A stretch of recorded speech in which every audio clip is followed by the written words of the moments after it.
Hi to all, అందరికీ నమస్తే. నేను మీ Varshitha Veeresh. Welcome to my channel happy mother అండి.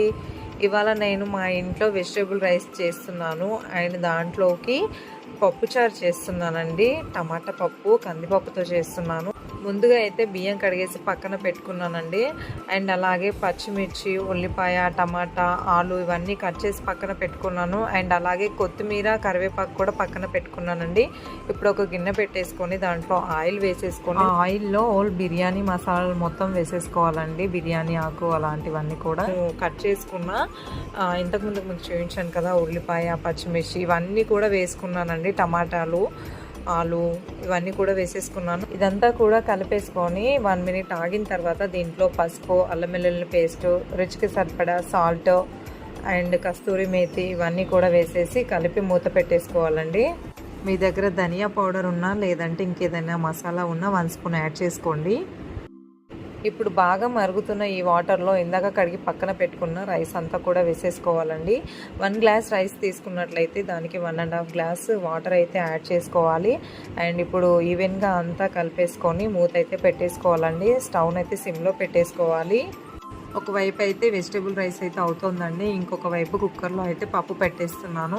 డైరెక్ట్ కందిపప్పు వేసేసి దాన్ని ఒక 2 టైమ్స్ అయితే కడిగేసి దాంట్లోనే 1 గ్లాస్ నీళ్ళు అండ్ 1 టేబుల్ స్పూన్ ఆయిల్, దాంట్లో ఇంకా టమాటోలు, పచ్చిమిర్చి, పసుపు, సాల్ట్ ఇవన్నీ వేసేసి డైరెక్ట్ ఇంకా మూత పెట్టేసి స్టవ్ పైన అయితే పెట్టేస్తున్నానండి. వెజిటేబుల్ రైస్ని సిమ్లోనే ఉడకనివ్వాలండి. ఇంకా పైనుంచి అయితే కరివేపాకు, కొత్తిమీర అండ్ ఇందాక కట్ చేసి పెట్టుకున్నాను కదా లెమన్ కూడా పిండేసుకుంటున్నానండి. మళ్ళీ ఒకసారి అంతా కూడా ఈవెన్గా అయితే కలుపుకొని మూత పెట్టేసుకోవాలండి.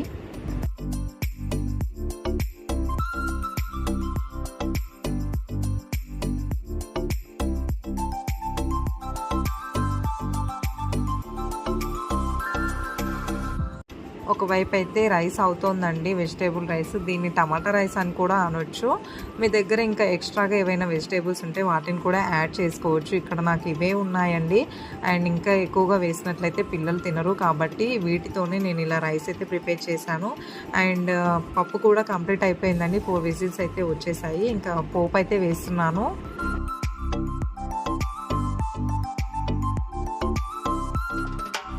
పప్పు కడిగేసి స్టవ్ పైన పెట్టే ముందే పప్పులోనే నేను అన్నీ కూడా యాడ్ చేశానండి. చింతపండు మిగతా అన్నీ కూడా యాడ్ చేశాను.